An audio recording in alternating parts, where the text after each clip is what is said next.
Where'd you go? Oh Oh, no. good. It's good. Yeah. It's starting to record What in a happened? yeah. Okay. Okay. So today I bring you badass witch and talisman maker Eldoria Crow. Thank you, Eldoria, for joining us. It's a pleasure to have you here. And here is the thing. So I kinda got introduced to you via some of the shit you were kind of selling, and I liked your YouTube channel, and I liked your relaxed, laid back approach to explaining things. Yeah. Like, always present magic as something useful, ordinary, funny, and potentially risky. And that's exactly how I see it. So, thank you for joining us here. So, today's topic will be Hecate, Drin, and work with Tariman with the divs. So, can you, Eldoria, give us a short introduction of yourself? Like, Yeah, sure. Hi, everybody. Thank you for having me here. My name is Eldoria Crow. You can find me on my YouTube channel, The Crow Cove with Eldoria Crow. You can find me on TikTok. You can find me on Instagram. I just share my experiences with my path workings and with the spirits. Um, and yeah, I just love to just share my journey with everybody and connect with everyone. And that's what I'm about. And yeah, so that's me. Yeah. so technically, how long you work with demons Oh, and with okay. So you want a little bit more? You want a little bit more. He wants more. Yeah. Okay. So I've been working. I have since I was a child. I've seen spirits. I've seen ghosts. I've astral projected. I've seen aliens. I was raised as a Christian, a Pentecostal Christian. My parents were both Pentecostal Christians. Um, Everything in my fiber in my body just totally did not agree with it at a young age. I would go into churches and I would feel sick. I would feel sick when they would start to sing, and I would have to leave the churches and leave and tell my parents I'm just going to the bathroom and I wouldn't come back. I really, I did not agree with that system, and just the fact that I would ask questions about the Bible that did not make any sense. I didn't understand, and they never had any answers. I didn't understand this whole worship thing, and that kind of set me on my path of seeking. I was a seeker. I'm a seeker. I want to know why. And it was probably about like 7 years ago. I I was I was in a really shitty place. My whole life has been up, down with mental health, with addiction, but I've overcome that. I'm 3 years sober and clean today, thanks to Belial and Lucifer. But and that's another thing. Addiction. If anybody ever needs help with addiction, I can help them and guide them to what spirits will help you. But that's another story. So yeah, I had Satan actually come through one time and revealed to me all of all the lies in the Bible and where to go and look. And I had a real connection with Satan. And it was with that I was able to go on the internet and look for things that I didn't really know what I was looking for, but they just, how when in the beginning of your path, you kind of things the spirits kind of show you stuff. And I started watching films and videos on people who worked with demonic spirits, and that was about 4 to 5 years ago. And then I saw Mark Allen Smith's work, uh, The Primal Craft, and I was like, "Oh my gosh, what is this? What is this?"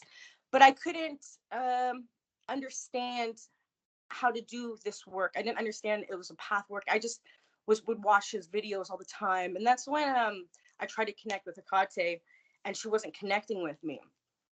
And I was like, okay, maybe I'm not ready for this. And I just studied a lot of the primal craft, and I started from that current kind of drew me through all of the goetic spirits. I started working with the goetic spirits, and then one night, about three years ago, Hakate called me and woke me up, and she spoke to me. When she spoke to me, I don't know if you've ever heard Hakate speak. She sounds very dark. She has a very Yeah. dark. Like somebody is speaking. Like, here's the thing: when you speak to her, you have a really interesting feeling that what you are speaking to is a hologram, and that whatever is talking to you is a feminine voice talking to you from the depths of Hades, from the depths. Yeah, it is. That's exactly. Like it's the darkest. But she's like, I am the goddess of all gods. I was like, whoa. And I started to my initiations and started working the Queen of Hell. Then I did last year, 2 years ago. I went through the whole book of Queen of Hell, performed a lot of rituals and rites, and I did the Phoenix Rite. And the primal craft, if anybody doesn't know what that is, it's the Atlantean current, and it really is about self-transformation, and it is a lot of work to do and a lot of devotion. But that's where I was, and that really changed so much within me, like my energy bodies. It brought me to working with the dead. When you work with a kate, you're gonna be working with the dead. And I was having dreams of ghosts coming into my dreams. They let me touch them. I touched a ghost in my dream. It was really cool. Like, you know but so I stopped. She told me I did the rite of the Phoenix, which is basically calling in Hecate and Lucifer, and you're invoking both of them at the same time. Um, and then after that, she told me to stop the primal craft and go and just focus on some other touch up and build up a little bit more knowledge on more pantheons and currents. And I did. So this whole year, that's when I started getting into Michael Ford's stuff, and I just pounded it with Michael Ford stuff. I worked through the Sabeti, Sekhem Apep. I worked a little bit with the Egyptian gods. I got really in touch with these currents. And you know where I am right now is I'm doing the vampirism right now, and that's another thing that's just so amazing, and it's transformed. Like, I just love the vampiric current. So yeah, that's kind of where I'm. So I haven't been doing this for 20 years, a good 6-7 years, but really on this path, like high magic, working high magic, about 3 to 4 years of that. Is that good? So thank you for giving such an elaborate introduction to yourself. To be honest, like, since we are talking about Hitachi, so I need to be honest with my audience, and I need to say that regarding time frame, how many time I work with Hitachi, mathematically speaking, is not a lot. But regarding the amount of performed rites, I am somewhere up to 100. Wow. So I can say some shit about her with decent level of confidence. Now, when you said you told to Hikate, you talked with her, and you told me in this conversation that Hikate told you, I am the goddess of all gods, or I am exalted among all of the gods. Now, that's the same thing I got from Kali, right? So when I asked Kali, who are you? She told me, I am the Devi of the Devis, the goddess of the goddesses. And it technically led me down the rabbit hole. So whenever you work closely with any expression of the divine feminine, you will get the same answer of who they are. Lilith will tell you that she is the shadow of the god's wisdom. Hecate will tell you that she is the goddess of all goddesses. The Kali will tell you that she is the Devi of all Devis. What it means? Ajahi Well, will say the same thing. yeah.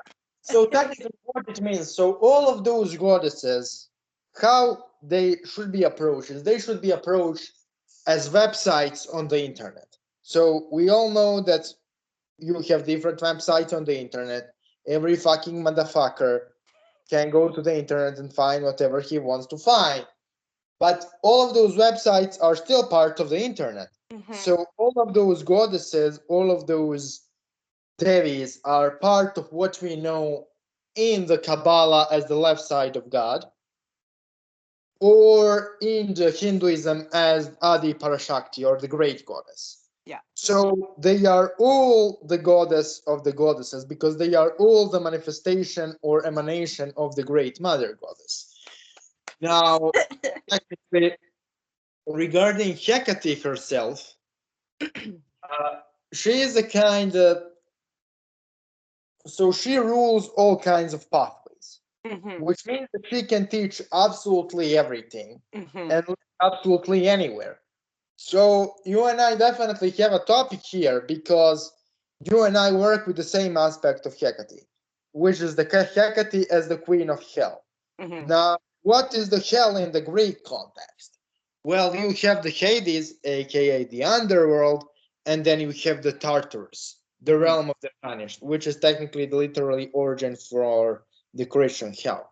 Yeah. Now, you and I, we work with Hecate as the queen of Tartarus. Mm-hmm. So, as the queen of the burning realm where the souls are punished.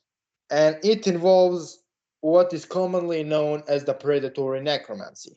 Mm-hmm. So, what you are kind of planning to do is you are kind of planning to perform a necromancy, right? That's what you are saying. Yeah. But what you are actually meaning is you want to create the gateway to the purgatory in that necromancy so that those dead can do their real function, which is imposing the balance upon this plane by destroying the negative behavior. What I mean by that? So we have a certain Abrahamic religious practice in the last 2000 years. And the main attribute of Abrahamic religious practice, if we don't count the mystical form of Islam or Gnosticism, if we count the mainstream Abrahamic religious practice, is that technically it empowers the veil, Mm-hmm. right? So the veil between the worlds gets stronger. That's why we as a civilization reached the materialism because veil became so strong that people are not anymore aware physically that in their lives there is something supernatural Mm-hmm. because it became so empowered that it became difficult for people to have a spiritual experience. So what you essentially do is you weaken the veil so that people can more easily attract the things they correspond to. So for example, if the veil is weak, somebody who is more constructive will attract more constructive spirits easily. But if somebody is extremely destructive, he will immediately attract extremely destructive entities, which will immediately force him to be destroyed or Mm-hmm. change behavior. And that's exactly what you are doing. You are weakening the veil so that those spirits from the purgatory can come through that graveyard and attach to whoever corresponds to their energy, right? So spirit who murdered in life will start vampirizing the murderers. Spirit who raped in life will start vampirizing the rapists, and so on and so forth. And I am not morally judging anyone. This is simply how the whale works, right? If I, for example, want to work with extremely destructive aspects of Kali, what I need to do is I need to fill myself with hatred, and it is done through stimulation of certain energy centers, which I'm not going to talk about right now. Mm-hmm. But this is technically what you are doing. You are allowing destructive people to attract destructive spirits to themselves. And in that way, you are forcing their spiritual awakening. Because, I have to tell you something. How? Okay, so this is our obviously our first time talking. So as I'm preparing for tomorrow night, she's telling me in my mind that I need to tell the spirits to go and attack all of the pedophiles in my area. Apparently there's a lot of air, or like feed off of the pedophiles, or feed off to these kids that are, you know, give them something to do. So what you're just saying is kind of like, is that what you're talking about? Like these spirits are going to go now and attract themselves to people, Yeah. like something like that. Yeah, and they will attach to themselves, and Yeah. they will Destroy them. They will destroy them unless they either change their behavior or remove the spirits. Okay. So technically, technically, the main point of this entire thing. So here is the thing: if there is a supreme source for creation, right? Mhm. If there is such a thing, why are you and I allowed to do what we do? The only logical explanation for it is that there is an aspect of the source which does exactly what you and I do right Yeah. now. So there is an aspect of the source which is primordial, which is destructive, and which is beyond light and darkness, but is responsible for the creation of darkness, especially the destructive aspects of it. So here is the thing. This entire concept that you revolt against the source, or that you are against the source somehow, or that spirits you are working with are against the source, doesn't make any logical sense. Because if there is a source, can he simply delete whoever is like against him openly, like simply delete the motherfucker from the matrix? That's right.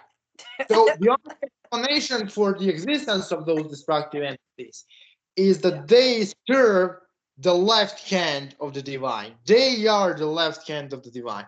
If you read closely Old Testament, Samael is the left hand of the God. And when I am talking about God, I am not talking about Jehovah.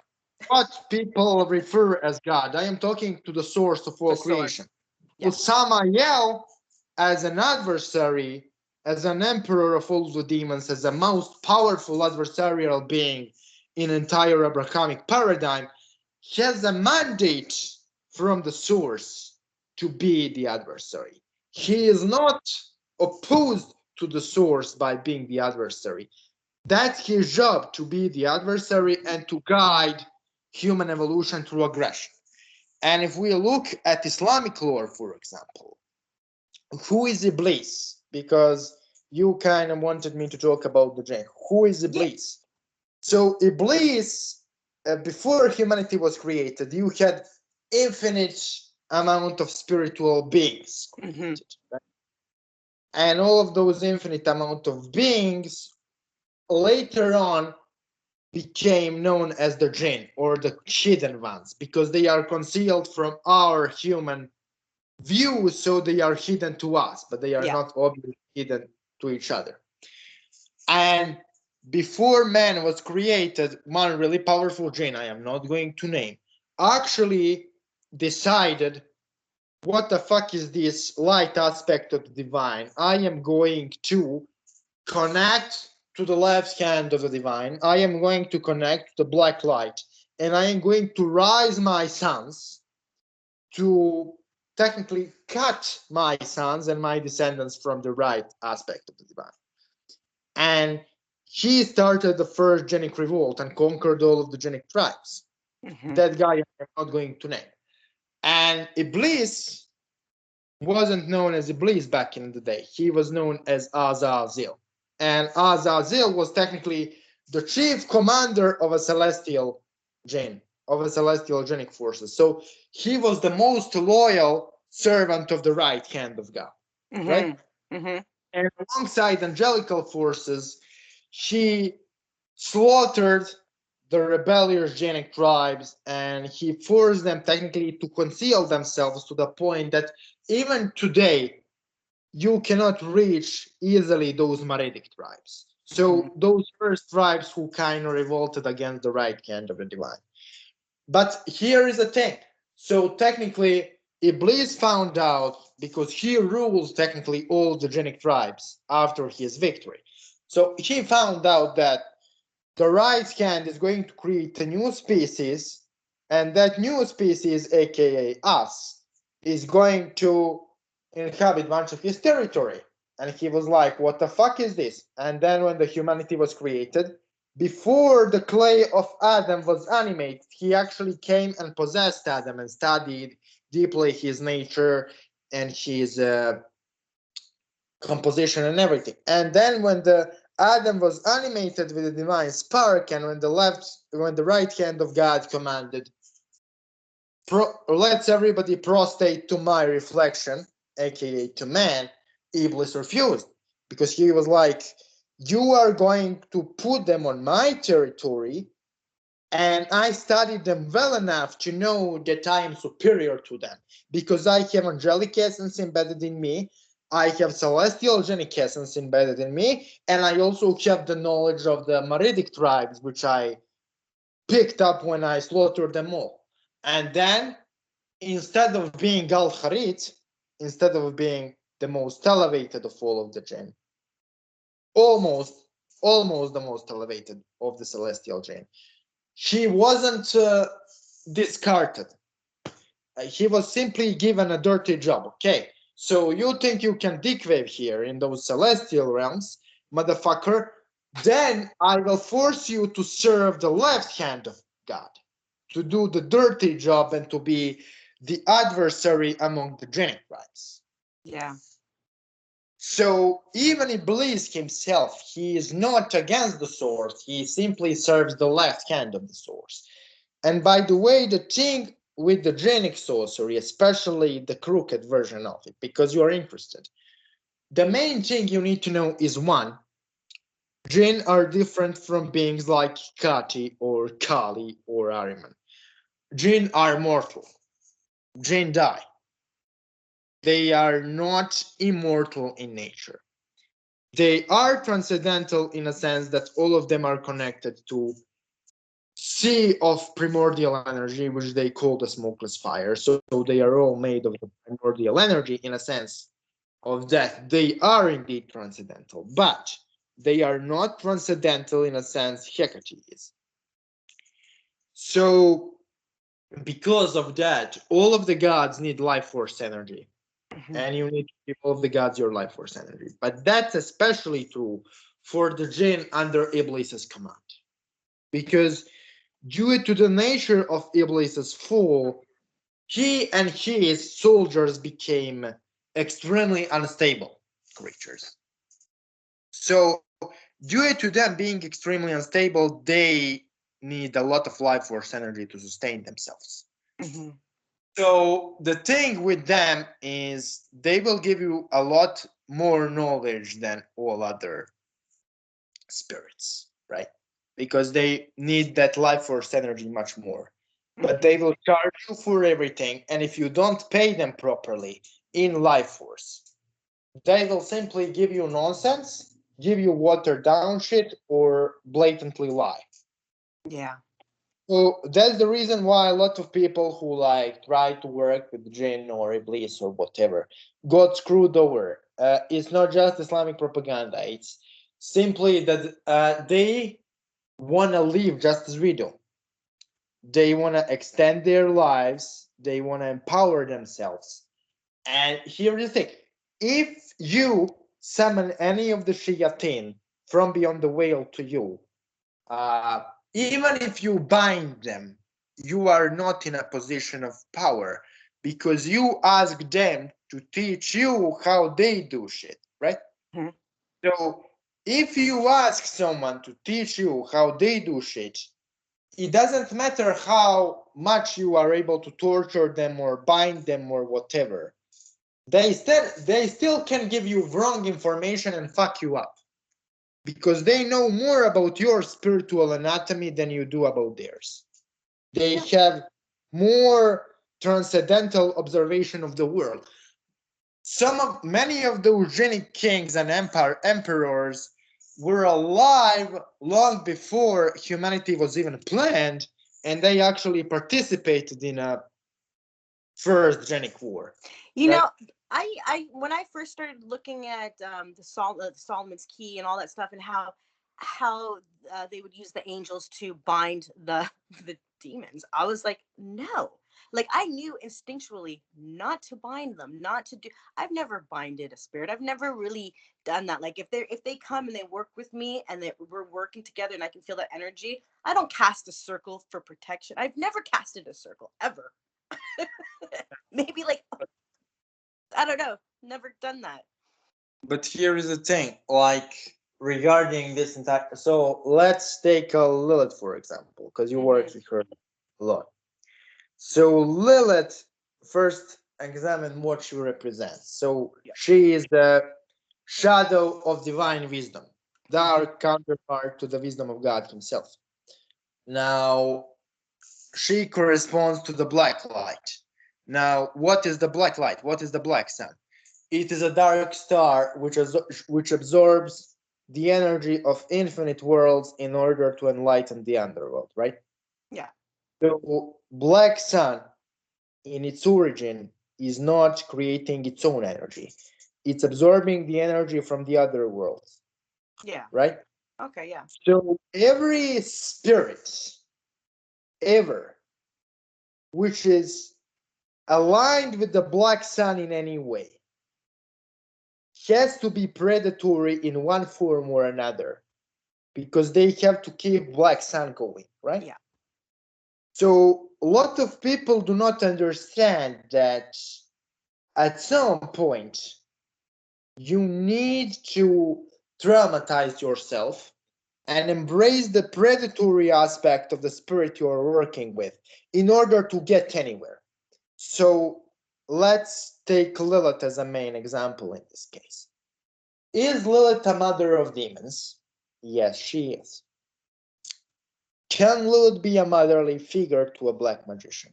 Yes, she can. Can Lilith protect black magician from harm? Yes, she can. It's all true. But is Lilith also responsible for birth complications? Yes, she is. Is she one of the main initiators in baneful magic? Yes, she is. And can she cause illness even in a worldwide scale? Yes, she can. And the reason why she needs to do all of those predatory acts is because she needs to keep Black Sun and Black Moon going. She is not doing it out of the hatred for humanity. She is doing it to fulfill her higher cosmic task. Yeah. Her higher cosmic task is to keep Black Moon going in order for the Black Moon to dilute the rays of the Black Sun so the rest of the creation can be more capable of accepting it, right? That's right. Yeah. So if It's just the technically, circle, the energy yeah, suck, the so feeding. Yeah. so you cannot practice black magic without being destructive. That's right. There is no such a thing as a politically correct, sanitized demon magic. No. And I think the absence of our awareness regarding this fact is a serious problem. Because if you continually work with Lilith as a fluffy bunny, demonized ancient goddess, you will not get any. And Lilith goes all the way back. She's an aspect of Lammas too. You know, she's an aspect. Like people just need to know the research of where all these gods and goddesses come from, and like Samaria and working with this. They're just, you know, there's so many. They're just like us. Like we have different aspects. I mean, I was a very dark human being. While I was heavy in addiction, I was not a nice person, but I've transformed myself. Do I still have that aspect in me? Yes, I do. You know, but I can control it now. You know, and magic has helped me with that. And being able to see the gods and goddesses as not exactly what you said. They're not all fluff bunny. They're not all like that. They have their cosmic duties to keep things going, and that vampirizing is a must to sustain it. And you know, yeah, I mean, yeah, Sorry, I want to know exactly what happened when you did that ritual in the graveyard with Hakate. What you saw, what happened with you. So what happened? Technically, it's pretty simple. Yeah. Like, not try to complicate it. So you summon Hecate up. Hecate rises the dead. Yeah. Now, what majority of people do in that situation is they lay offerings for the dead and then dead feast upon the offerings. Well, I did the opposite of that. I raised the dead and then on the graveyard I sacrificed myself. So I was the offering. And then what happens is, here is the thing. What is the duty of Hecate?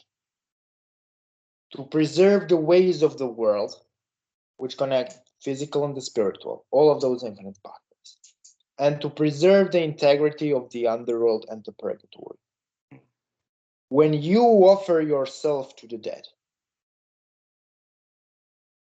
you become the thing which preserves the purgatory and the underworld, because you give the dead necessary sustenance. So you assume the role of Hecate immediately. What happens at that point is Hecate comes and possesses you in that exact moment when you offer yourself, right? And then she helps you through that traumatic experience so your psyche do not break down. Yeah. And you become Hecate through becoming the one who is using his own power to sustain the waters of the underworld. Right? Wow. Yeah. So here is the let's analyze Lilith myth for a second. Okay. Let's analyze Lilith mythology. And here is the thing. So we need to understand that what those ancient writers did is when they want to prevent the masses from working with certain spirits, they didn't lie. They simply presented only unpleasant aspects of the truth, right? So let's say Lilith. Lilith, as we know as sorcerers, have many desirable aspects as the dark counterpart to the divine feminine. She is extremely wise, she is extremely ancient, powerful, and caring. But all of the things attributed to Lilith, predatory sexuality, vampirism, controversial relationship with pregnancy and fertility, those things are still part of what she is.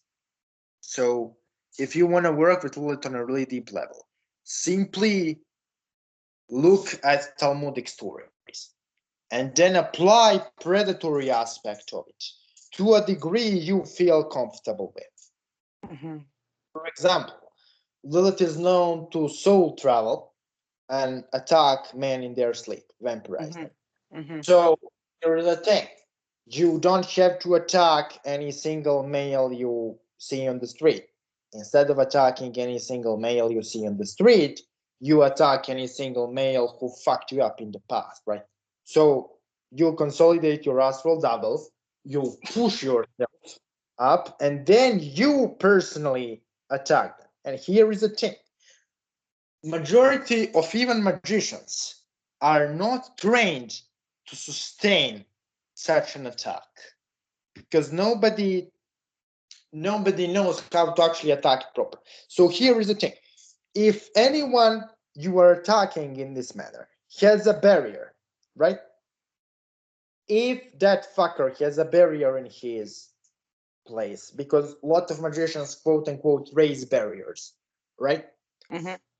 The easiest way to crush them is to simply focus and emanate the rays of the black moon into quote unquote barriers, and they will break immediately.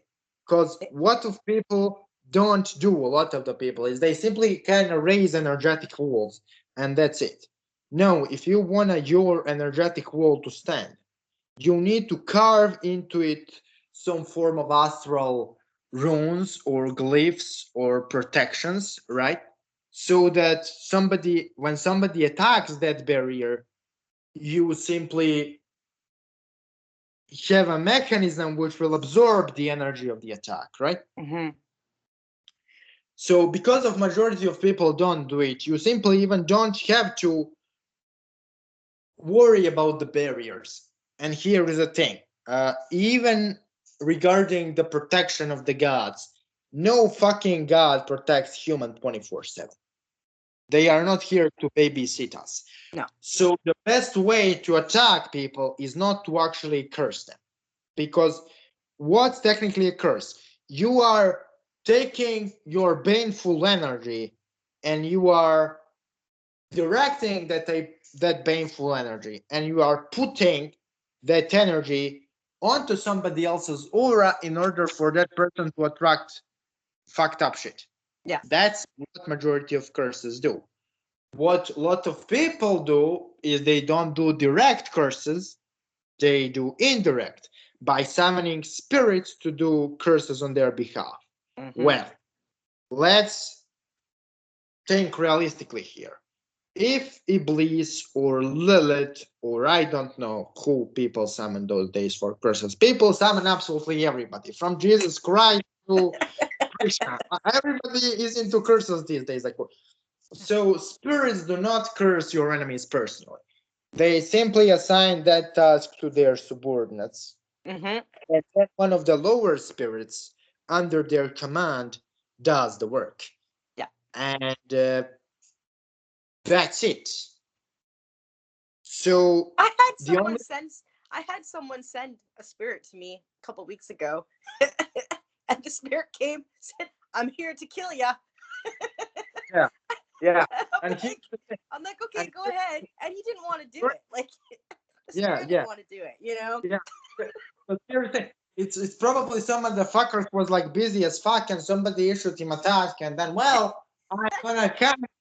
gonna take a little bit of energy pretending I did the shit, and then I'm gonna go home and everybody will be satisfied.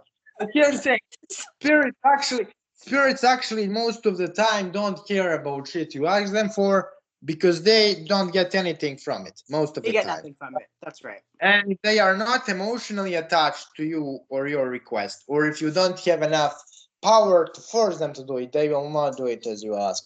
That's right. So technically, the best way to actually attack people It's feed. is to do it personally. Yeah. And I swear, that's the best. yeah. Yeah. So what I wanted to say here is you simply need to read those mythologies and apply them, right? Yeah. So let's say you work with arimanic current Mm-hmm. and with divs. So what do divs do according to Zoroastrian lore? They like push darkness into everything, and they unify everything with the primordial chaos. Yeah. And when you work with the divs, there are two questions you ask yourself. One, how I can unify world with the primordial chaos in order for so and so to happen according to my will. And two, how I can unify the world with the primordial chaos so I can get transformed by those powers. Mm-hmm. So technically, I personally have decent experience with Sovar and with Zahak, those two beings from Ahrimanic lore. Mm-hmm. Those are the only two spirits I had experience with. So regarding Sovar or Saurva, the Lord of Evil Speech, Yeah. he is actually, according to every fucking results I got, it's actually not spirit you think it is. It's actually aspect of Shiva, right? Okay. So the Shiva, Yeah. and that's actually how you work with him to the full potential. Okay. Like you ask him mantras, you ask him to teach you the art of destruction.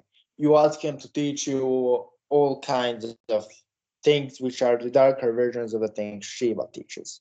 Mm-hmm. And actually, Sovar in its nature, Saurva, as he was actually called by the Persians, is not that different from the aspect of Shiva known as Shiva Kalabhairav. Okay. They literally do the same thing. So Saurva is technically the form of Shiva. Now there is a interesting thing there because Saurva is known to be the lord of tyranny in Zoroastrian lore. Now, how it makes sense? Well, when Zarathustra preached his religion, Shiva wasn't known as Shiva, right? The cult of Shiva was still in its archaic form as Rudra. And Rudra was the god of the warrior class. And the warrior class were the rulers of the day.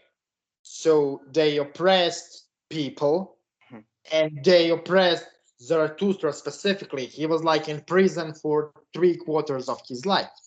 So in that context, Rudra, the god of the warrior class, became the god of the oppression because those warrior classes actually oppressed the people. And it also answers the question how Indra, from the Rig Veda, became Andar. Because Rudra was popular. Archaic form of Shiva was popular. But by far, the most popular Rig Vedic god back in the day was Indra, the thunder.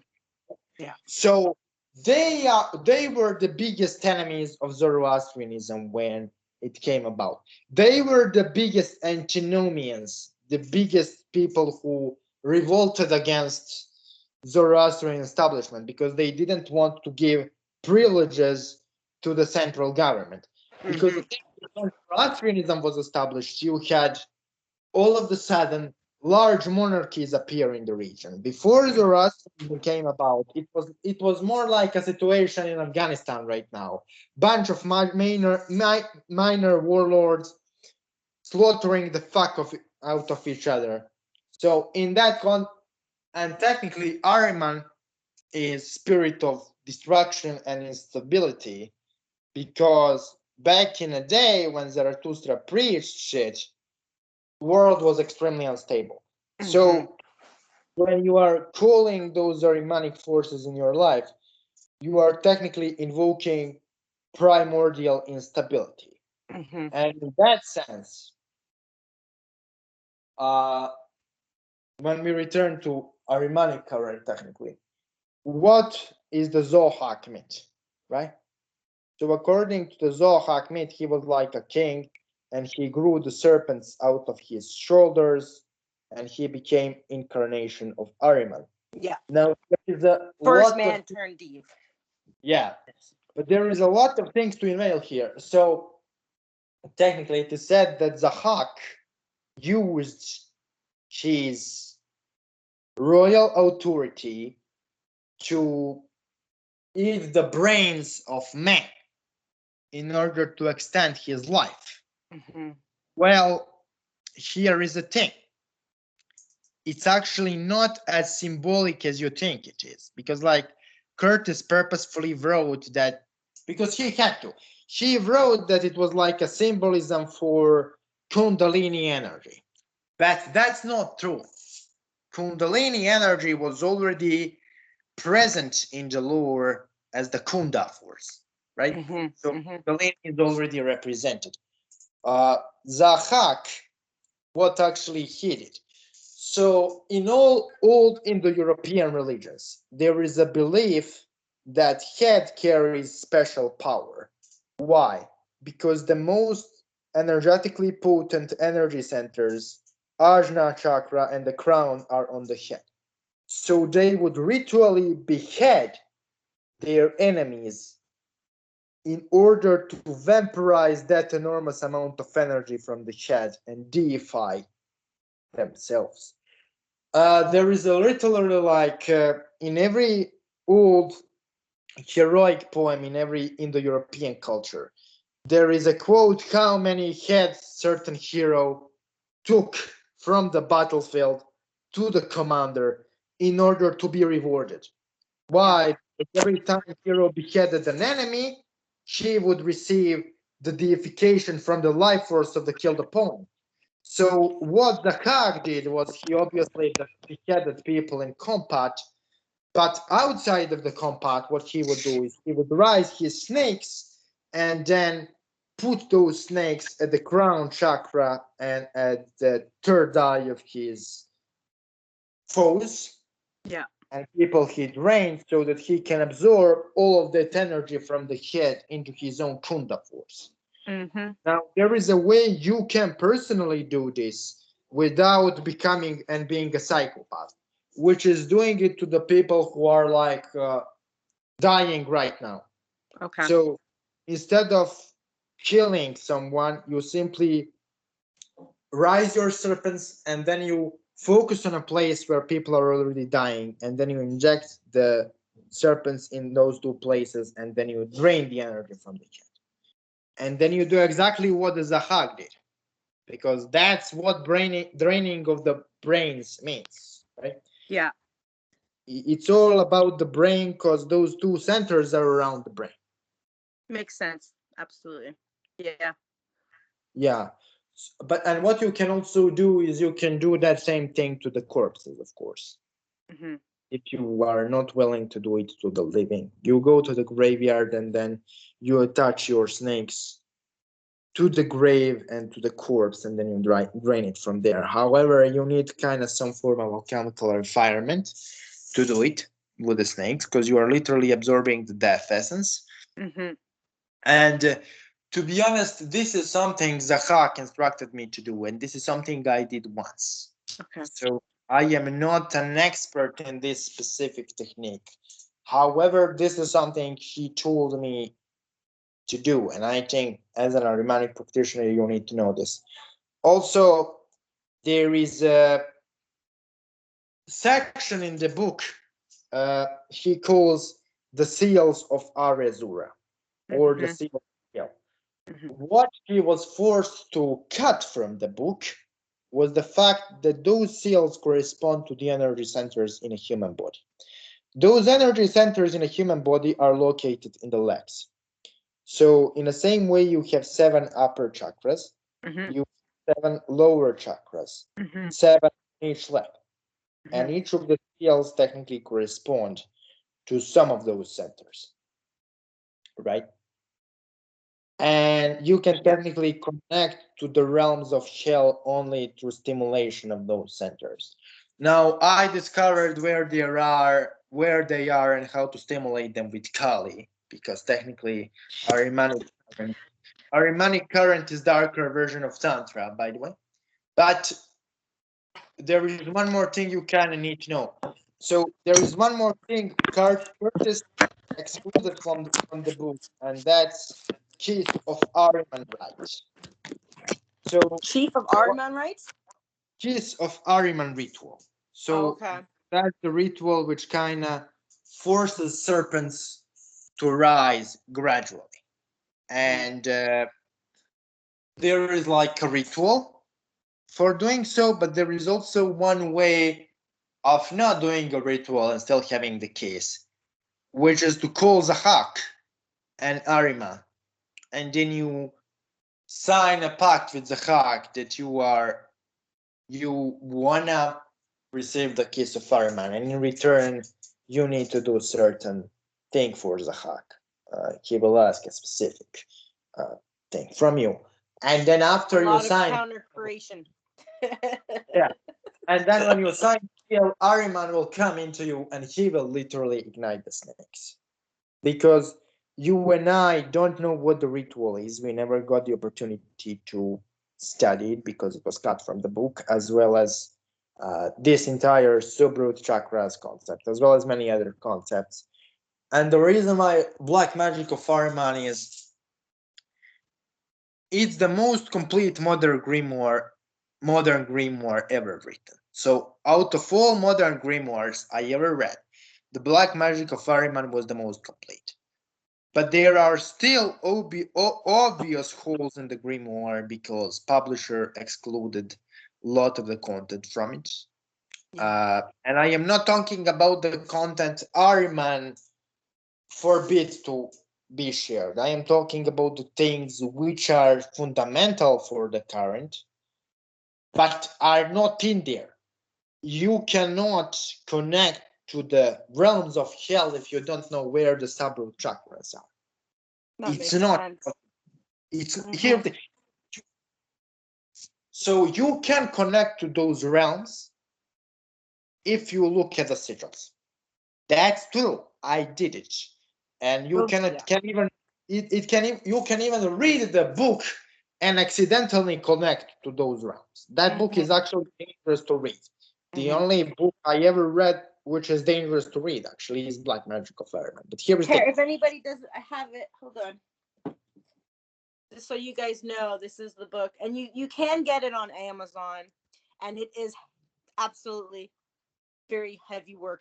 I did not do all of it. I was like, oh fuck. yeah. Can you like tell me what's your experience with it, with who you are working, what you are passing through? I've had I was doing the work. I kind of manipulated this into a little bit to fit my situation, only because I just couldn't have what it was about to bring where I'm staying, and I had to do things differently, but I still combined it a lot of things, and I still got a lot of great contact. I had Tapriv come to me through my closet one night. I was in bed, and I had an outer body experience, and he raised me up. Um, he seduced me. I have to say this before I go there. This current is the most um, forbidden knowledge, and like um, it's such a sexual, like, once you just feel this current and you're in there, you start to see the symbolism. Like, I was seeing the craziest things, but it was so seducting, such a seduction of forbidden knowledge. Anyways, so Tapriv came. I didn't know who it was. I've only had a couple of these types of experience. I've had one with Osmodeus, I've had one with Belial, and now I had one with Tapriv, and I did not know it was Tapriv at the time. But I came out of my body, and I heard this like the end of a fire crackling, and I felt this presence behind me, and I'm like, oh yes, there's something here with me. I'm gonna allow this.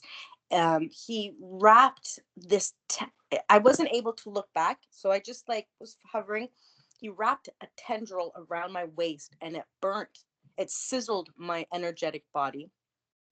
He proceeded to stay in the shadows, but his tendrils were doing some work, and he was raising my kunda. Okay, I became extremely stimulated sexually. The energy was just fucking amazing. Then I started to hear um, a song that I created. He opened up part of my subconscious where I've succeeded and surpassed my limits of my music, of things that I was creating. So he was doing what he was doing, but he also opened up something in my subconscious where I could see me surpass my limits. And then he let go. I woke up. I came out of my body. I was fucking freezing, but I was in. It's such an honor when you have an experience like this. Like when you know that this was a real experience. I lit my flames, thanking him. So that was the most powerful I've had experience. And then when I was going through the book, I was like, who was that? Who was that? And I saw a picture of Tapriv, and I was like, that's it. That was the entity that did that to me. And I'll show you guys if anybody. Here's a picture, but he looked like that. He looked exactly like that. Now, I couldn't see him, but with your mind's eye, that was him. Yeah, that was So the most amazing. regarding top rep, since you work with the motherfucker, I honestly received knowledge from him, but I never applied it. Regarding the hack things and Kiss of Ahriman, that's the thing I applied. That's the thing I can tell you how it actually works operates. But regarding the top rep shit, I never got an opportunity to apply the knowledge. So here's the thing: you are ex addict on some substance. The top rep is the of poisons, and it involves addictions. Mm-hmm. So there is one way of connecting with top rep, which is extremely important. You LSD, mushrooms. need to intoxicate yourself with something, with Yeah. some poison. And and it needs to be a heavy intoxication. But here is the thing: you need to be careful not to intoxicate yourself with something you are on. So it cannot be a tobacco, it cannot be any form of a drug, it cannot be even alcohol. It has to be unfamiliar thing or thing you take really, really rarely.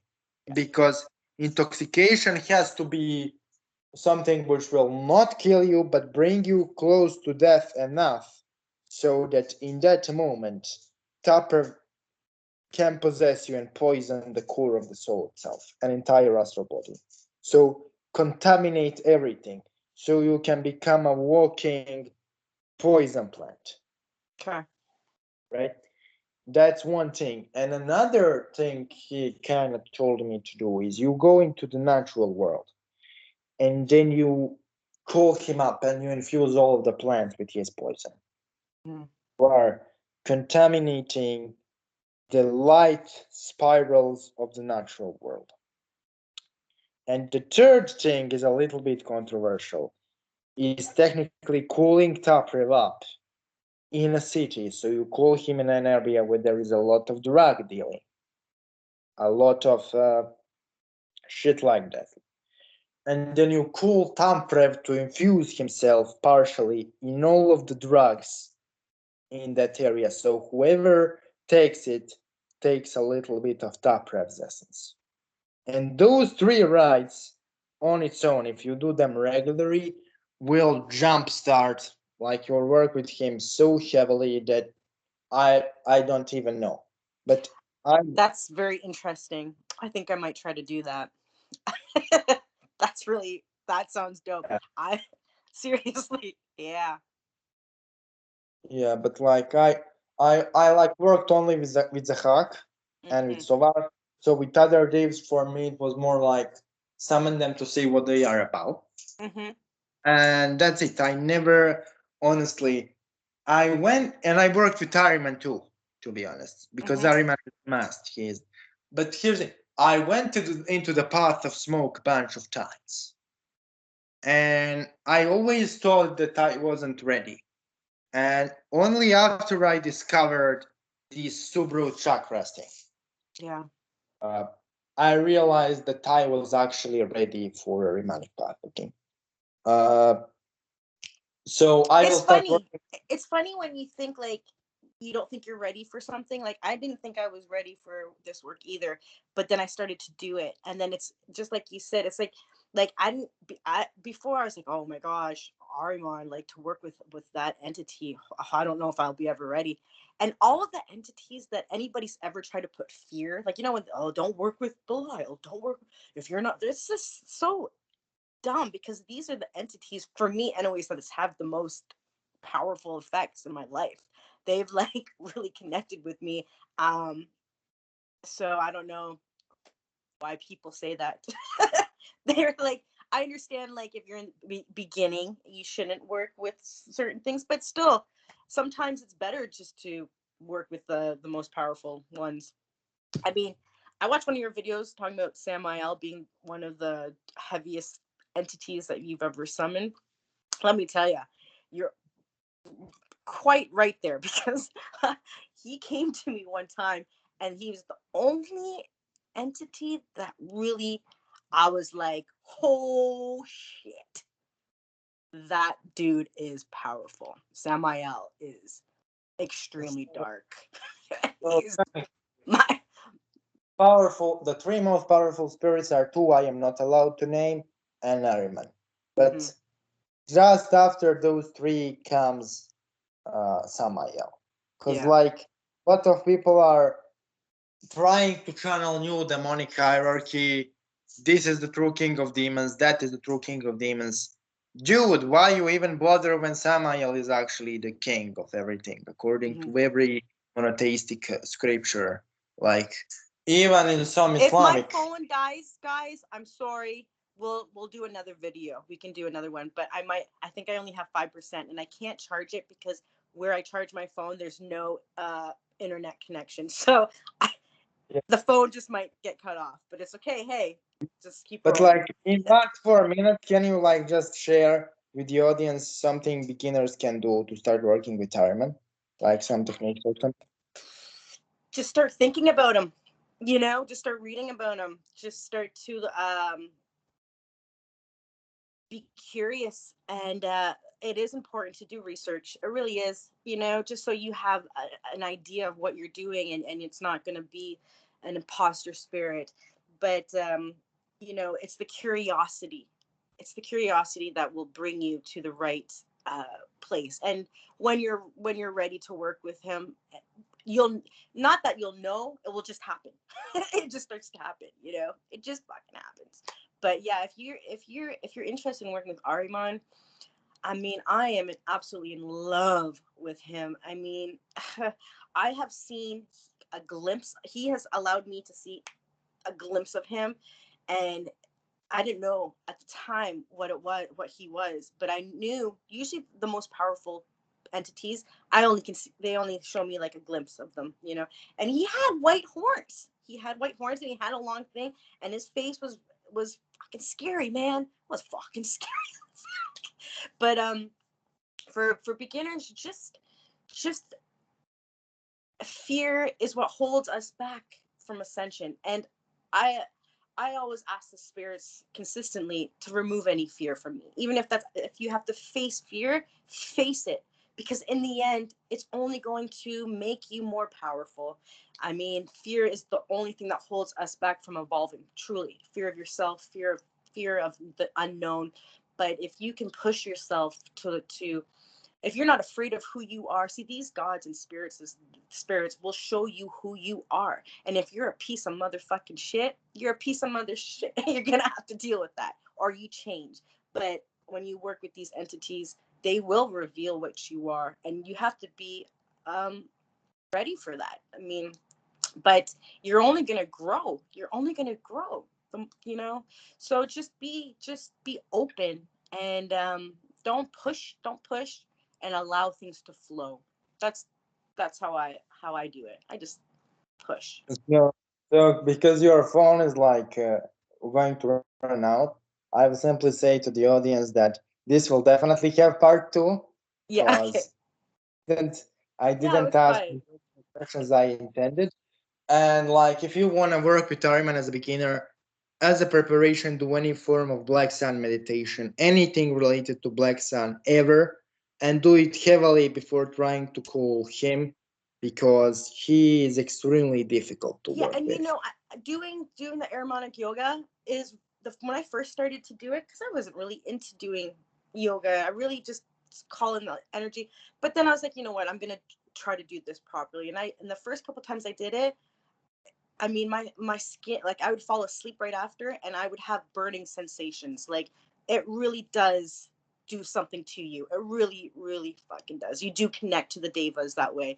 And what I've used with my path working is to push my limits, and to devour all of the false light spectrums, and to become um totally in control of my creative and destructive side. And yeah, working with these archdevas and Ariman and Az, that's how I use this energy, is to create and to destroy my stuff. So yeah, I really am excited for part two, guys. But Eldoria needs to go because like chargers and shit. So yeah, we will have part two next week We probably. will. We'll do. Thank you We'll for do joining part us. two next week for sure, and we'll talk about how my ritual went on Thursday. We'll do that, guys. We'll see. Yeah, and I am really interested in how you got rid of your addiction with Belial. I Like, will tell you guys all about. And I was 20. I was heavily into the lifestyle of crime, criminals, drug dealers. I mean, violence. I was a total. You would have never recognized me 5 years ago. I lived that life for 20 years of my life, and so I absolutely can tell you guys how these entities have always been with me, but I wasn't ready to do this, And you have to heal yourself anyways. If you can't do transformation within yourself, I don't know. But yeah, yeah. okay. Next week,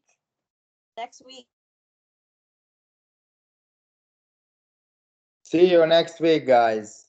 Yeah, I think Eldoria is off, so we need to. Yeah, but thank you guys for joining us, and talk to you next week. And thank you, Eldoria, for being here.